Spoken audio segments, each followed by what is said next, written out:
Thank you, Tariq, and thank you all joining today's press conference. Good morning, good afternoon, and good evening.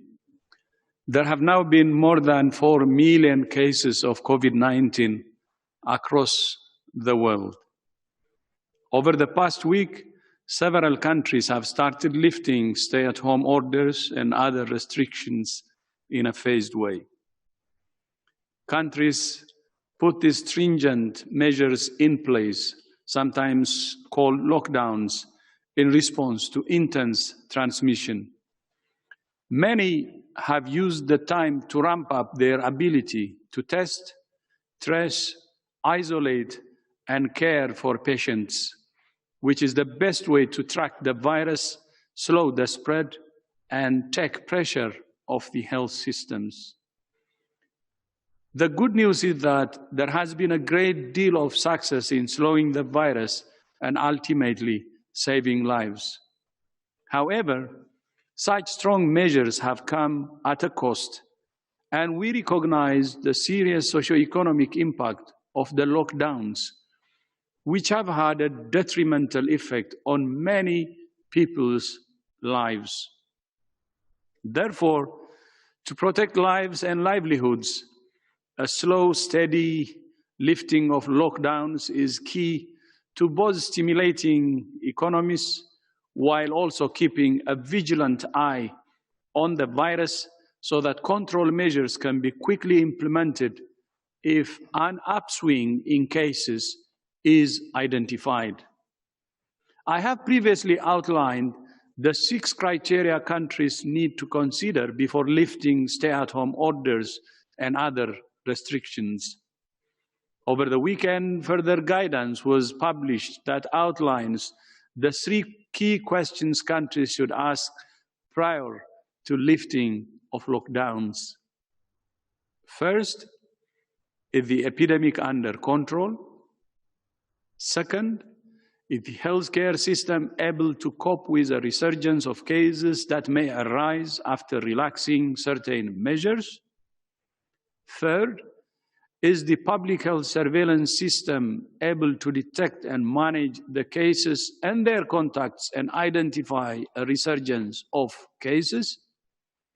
These 3 questions can help determine whether lockdown can be relaxed slowly or not. However, even with 3 positive answers, releasing lockdowns is both complex and difficult. Over the weekend, we saw signs of the challenges that may lie ahead. In the Republic of Korea, bars and clubs were shut as a confirmed case led to many contacts being traced. In Wuhan, China, the first cluster of cases since their lockdown was lifted was identified. Germany has also reported an increase in cases since an easing of restrictions. Fortunately, all 3 countries have systems in place to detect and respond to a resurgence in cases. Early serological studies reflect that a relatively low percentage of the population has antibodies to COVID-19, which means most of the population is still susceptible to the virus. WHO is working closely with governments to ensure that key public health measures remain in place to deal with the challenge of lifting lockdowns. Until there is a vaccine, the comprehensive package of measures is our most effective set of tools to tackle the virus. In this vein, new guidance was released over the weekend regarding both school and workplaces reopening. On children going back to school, decision makers should reflect on a number of key factors when deciding on whether and how to reopen the schools.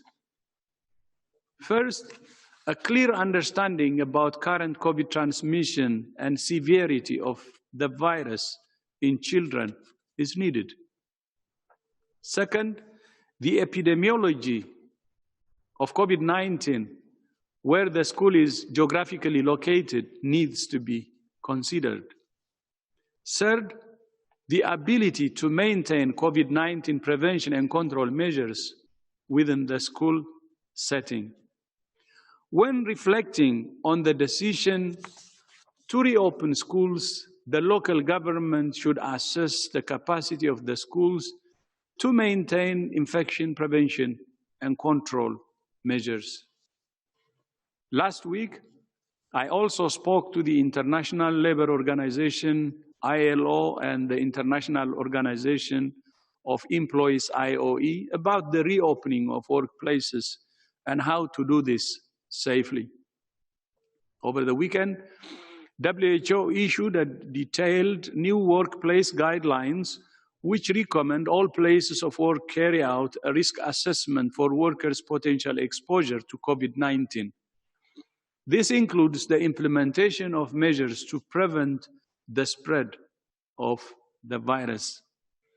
Workplaces should develop action plans for prevention and mitigation of COVID-19 as part of their overall business plan. The plan should also include measures for protecting health, safety, and security in reopening, closing, and modifying workplaces. Today saw the release of new modeling on HIV by the World Health Organization and UNAIDS. It highlights the importance of taking immediate steps to minimize interruptions in health services and supplies of antiretroviral drugs during the COVID-19 pandemic. The group's worst-case scenario, a 6-month disruption of antiretroviral therapy, suggested that there could be 500,000 extra deaths from AIDS-related illnesses, including from tuberculosis, in sub-Saharan Africa over the next year. This could effectively set the clock back by more than a decade to 2008, when more than 950,000 AIDS deaths were observed in the region. This is an avoidable worst-case scenario and not a prediction. This model acts as a wake-up call to identify ways to sustain all vital health services. Despite attention being focused on the COVID-19 pandemic, we must still ensure that global supplies of tests and treatments for both HIV and TB reach the countries and communities that need them most. We should save people from both COVID and HIV and other illnesses. Even relatively short-term interruptions to treatment pose a significant threat to a person's health and potential to transmit HIV. COVID-19 has exposed the uneven distribution of life-saving medical equipment across the world. Tomorrow, the Tech Access Partnership will be launched to increase local production of essential health technologies like masks and ventilators in developing countries. This new partnership is another great example of solidarity that builds on the solidarity flights, solidarity trials, and access to COVID-19 tools accelerator, which all aim to ensure the latest health innovations are reaching those communities that need them most. Only together can we get through this pandemic in national unity and global solidarity. I repeat, only together can we get through this pandemic in national unity and global solidarity. I thank you.